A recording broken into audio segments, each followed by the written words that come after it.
देश दुनिया की ताज़ा तरीन खबरें लेकर एक बार फिर आपके सामने हाजिर हूं। बहुत सारी खबरें हैं इस रिपोर्ट में, लेकिन शुरुआत एक मज़ेदार खबर से करना चाहूंगा। इजराइल फिलिस्तीन की बहुत सारी जगहों को कब्जा कर बैठा है, सेटलमेंट किया और उसको अपना बना लिया। इजराइल ने मिस्र के बॉर्डर के करीब भी कई सारी जगहों पर अपना कब्जा जमा रखा है। इजराइल की सेना वहां पर तैनात रहती है, सैन्य अड्डे बने हुए हैं, इजरायली सैनिकों के टेंट वगैरह मिस्र के बॉर्डर पर रहते हैं। अचानक से इजरायली सैनिकों के टेंट में एक खतरनाक जंगली बिल्ली घुस आई और उस बिल्ली ने ऐसा अटैक किया इजरायली सैनिकों के ऊपर कि बहुत सारे सैनिक गंभीर रूप से घायल हो गए। यह बिल्ली मिस्र की बिल्ली थी और बॉर्डर क्रॉस करके मिस्र का जंगली बिल्ली, इसको लिंक्स कहा जाता है, इजरायली सैनिकों के टेंट में घुस जाती है और पूरी तरीके से उन पर अटैक करके उनको घायल कर देती है। इजरायली सैनिक हैरान रह गए कि यह बिल्ली अचानक से आई और हमारे ऊपर हमला कर दिया। फिलहाल बहुत मशक्कत करने के बाद उस बिल्ली को पकड़ा और उसके बाद उसको वन विभाग के अधिकारियों को सौंप दिया गया। मिस्र की ये जो लिंक्स नाम की जंगली बिल्ली है, ये तकरीबन 8 से 20 किलो की होती है और इसकी जो लंबाई है वो 60 से 90 सेंटीमीटर होती है। इसकी ऊंचाई तकरीबन आधा मीटर होती है और ये तकरीबन 15 से 20 साल जिंदा रहती है। खतरनाक बिल्ली मानी जाती है लिंक्स नाम की। इसने इजराइल के बहुत सारे सैनिकों को गंभीर रूप से घायल कर दिया, जिसके बाद सोशल मीडिया पर बहुत सारे मीम्स शेयर होने लगे। इजरायली सेना के ऊपर कोई कह रहा है कि अल्लाह का अजाब आया है, किसी जानवर ने हमला किया, तो कोई कुछ कह रहा है, कोई कुछ कह रहा है। बहुत सारी चीज़ें इस मामले को लेकर चल रही हैं। फिलहाल इजराइल की सेना रफा के अंदर भी घुस चुकी है एक बार फिर से। कल इजरायली सेना ने दावा किया कि वो दक्षिणी रफा के अंदर घुसना शुरू कर चुके हैं और कई सारे इलाकों पर उन्होंने अपना कब्जा भी जमा लिया है। कब्जा जमाने का मतलब ये नहीं कि वो उन्होंने अपने इजराइल में उसको मिला लिया है। वो एरिया जहां पर इजरायली सेना घुसती है उसको अपने अंडर में ले लेती है। फिर वहां पर किसी भी फिलिस्तीनी की, किसी भी गाजा की, कोई भी वहां पर किसी भी फिलिस्तीनी की, किसी भी गाजावासी की या किसी भी रफावासी की नहीं चलती है। सिर्फ इजरायली सेना जो करेगी वहां पर वही होता है। तो एक बार फिर से पहले की तरह इजरायली सेना ने गाजा पर कब्जा जमाना शुरू कर दिया है। इजराइल के प्रधानमंत्री बेंजामिन नेतन्याहू ने सारे हथकंडे अपना लिए गाजा वासियों को गाजा से भगाने के, लेकिन ये गाजा वाले भी किसी के आगे नहीं झुक रहे हैं। बमबारी हो रही है, जान जा रही है, लेकिन अपनी जमीन छोड़ने को तैयार नहीं है। अब एक नया हथकंडा बेंजामिन नेतन्याहू की तरफ से छोड़ा गया है।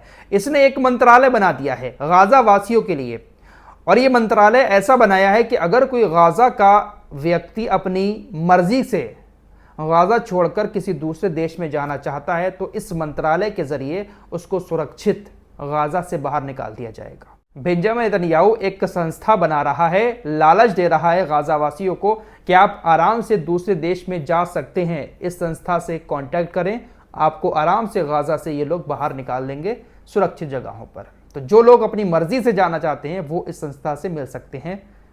इस तरीके का एक पैतरा इसने और फेंका है। इन्हें अपनी जमीन से इतना प्यार है कि मरना पसंद कर रहे हैं, छोड़ना पसंद नहीं कर रहे। अलक्सा चैनल की तरफ से बताया गया है कि कब्जे ने यानी इजराइल ने हमास राजनीतिक ब्यूरो के एक सदस्य इस्माइल बरहौम की नासिर अस्पताल के अंदर सर्जरी रूम में बमबारी करके हत्या कर दी, जहां वो एक हफ्ते पहले इजरायली हमले में गंभीर रूप से घायल हो गए थे। उनका इलाज वहां पर चल रहा था। इजराइल इस बार जो हमले कर रहा है, उन हमलों में हमास के बहुत सारे राजनीतिक लीडर मारे जा रहे हैं। गाजा में हमास की सरकार चलती थी तो बहुत सारे मंत्रालय के नेता लोग थे, तो उनको इजराइल इस बार मार रहा है। वैसे खबर वहां से भी आ रही है, कहां से? यमन से। यमन के अंदर अमेरिका हमले कर रहा है। अमेरिका ने कल फिर यमन के हुदैदा में कई सारे हवाई हमले किए। सऊदी अरब के सरकारी मीडिया चैनल अल अरेबिया और अल हादत ने बताया कि अमेरिकी हमलों में हूती नौसेना के कमांडर मंसूर अल सादी की मौत हो गई। अमेरिका ने हमले करने के बाद कहा कि हमने हूतीस के बहुत सारे अड्डों को निशाना बनाया है। तो हर तरफ से इजराइल और अमेरिका मिडिल ईस्ट के अंदर हमले कर रहे हैं। उधर दोस्तों खबर लेबनान के बॉर्डर से आ रही है। वहां पर भी इजराइल ने सीजफायर का उल्लंघन करते हुए लेबनान के ऊपर कई सारे हमले दागे हैं और उसमें कई सारी जानें भी गई हैं। लेबनान के बॉर्डर पर इजराइल और हिजबुल्लाह के बीच सीज फायर हुआ है, आप लोगों को याद होगा बहुत दिन पहले हुआ था। वो सीज फायर अभी भी जारी है, लेकिन इसके बावजूद भी हमले लगातार लेबनान के ऊपर इजराइल किए जा रहा है। उधर दोस्तों, इजराइल के अंदर एक बार फिर से बेंजामिन नेतन्याहू के खिलाफ लोग सड़कों पर उतर आए हैं।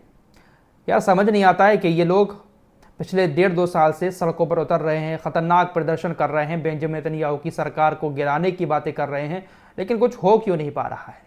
आखिर क्यों बेंजामिन नेतन्याहू का कोई कुछ नहीं कर पा रहा है?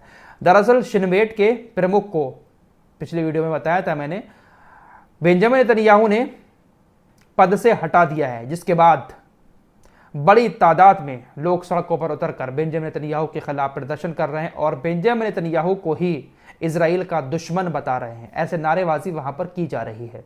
दरअसल इजरायली शिन बेट के प्रमुख ने यह कहा कि बेंजामिन नेतन्याहू अपने राजनीतिक फायदे के लिए किसी भी समझौते पर नहीं पहुंच रहे हैं। जो भी वो फैसले ले रहे हैं वो अपने राजनीतिक फायदे के चलते हुए ले रहे हैं, जिसके बाद उनको पद से हटा दिया गया और इसी वजह से प्रदर्शन तेल अवीव के अंदर बहुत ज़्यादा हो रहे हैं। दोस्तों, इजरायली सेना ने गाज़ा से एक और बड़ा दावा किया। इजरायली सेना ने कहा कि दक्षिणी गाज़ा में हमास के सैन्य खुफिया प्रमुख को हमने ढेर कर दिया है। हमने जो हमले किए उसमें हमास का एक बड़ा नेता, जिसका नाम ओसामा तबाश बताया जा रहा है, वो मारा गया। ये दावा इजरायली सेना कर रही है दक्षिणी गाज़ा के अंदर। इजराइल की माने तो ओसामा तबाश हमास के लिए टारगेट सेट करता था, निगरानी करता था कि कहाँ पर टारगेट है, इंफॉर्मेशन देकर इजरायली सेना के ऊपर, टारगेट के ऊपर हमले करवाता था, उसका प्रमुख था। इस कार्रवाई को इजराइल ने हमास के खिलाफ अपनी सैन्य रणनीति का हिस्सा बताया है। इजरायली अधिकारी ने तबाश की मौत को हमास की खुफिया अभियानों के लिए सबसे बड़ा झटका बताया है। इजराइल इस बात को लेकर काफ़ी खुश है कि उसने ओसामा तबाश को मार दिया। इजराइल को लगता था कि यही बंदा ऐसा था, प्रमुख था, ये टारगेट सेट करता था, हमारी सेना को निशाना बनवाता था, हमने इसको ढेर कर दिया। लेकिन अभी तक इस मामले पर संगठन की तरफ से, हमास की तरफ से कोई भी स्टेटमेंट नहीं आया है। खबर तालिबान से आ रही है। राष्ट्रपति डोनाल्ड ट्रंप तालिबान को बहुत सारी धमकियां दे चुके हैं कि आप हमारे हथियारों को वापस कर दो। जो बाइडन के शासनकाल में हमारी सेना जो वहाँ से भागी थी, तालिबान ने कब्जा किया था, तो बहुत सारे हथियार अमेरिका के वहाँ पर मौजूद हैं। डोनाल्ड ट्रंप कह रहे हैं कि आप वापस कर दो, लेकिन तालिबानी कह रहे हैं हम तो वापस नहीं करेंगे, जिसको लेना है वो यहाँ पर आ जाए। तालिबानी किसी की मान ही नहीं रहे हैं। सिराजुद्दीन हक्कानी जो हैं, बड़े नेता हैं तालिबानी सरकार के, $10 मिलियन का इनके ऊपर इनाम भी रखा हुआ है अमेरिका ने। रखा हुआ है नहीं, बल्कि रखा हुआ था। खबरें ऐसी आ रही कि सिराजुद्दीन हक्कानी समेत 3 नेताओं के सर पर जो इनाम रखा था, अमेरिका ने अब उसको हटा दिया है। डोनाल्ड ट्रंप ने इनाम को हटा दिया है। अब ये इनाम क्यों हटाया है?